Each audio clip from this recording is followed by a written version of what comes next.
ka matatagpuan sang hari ng Juda.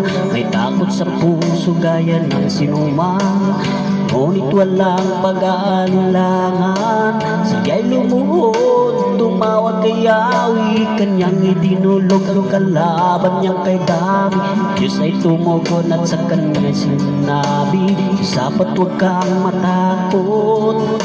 Sila'y nagayuno, sabay na nagpupuri, lahat ay sama-sama pati na ang hari.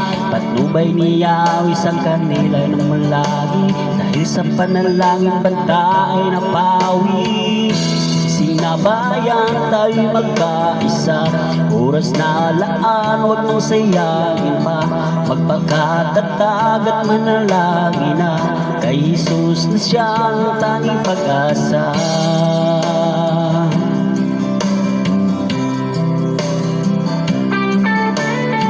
Sa ating bayan, ating nalalaman, kahit ang iba'y nagbubulag-bulagan, di mo maitatuwa ang katotohanan. Isang araw ay wala ng kalayaan. Kawawang bansa kung si Jesus di maghahari, walang patutunguhan, tiyak na masasawi. Ating inang bayan walang pasubali, kukunin ang kaaway, sila ay magwawagi.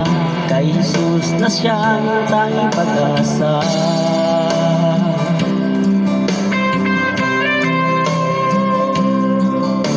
Banta sa ating bayan, ating nalalaman, kahit ang iba'y nagbubulag-bulagan, di mo maitatuwa ang katotohanan.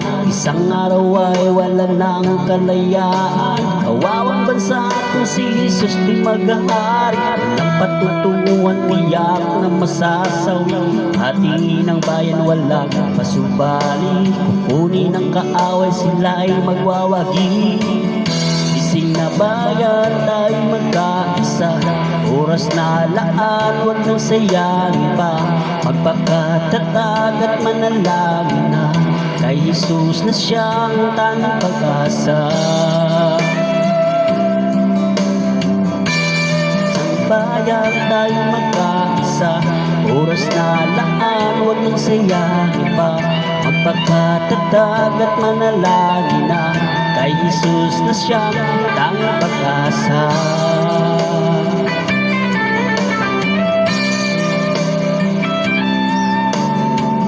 Gising na bayan, tayo magkaisa, oras na laan, huwag nang sayangin pa.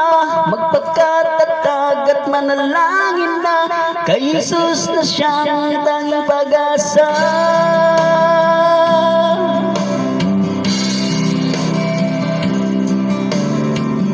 Gising na bayan, tayo magkaisa, oras na laan, huwag nang sayangin pa.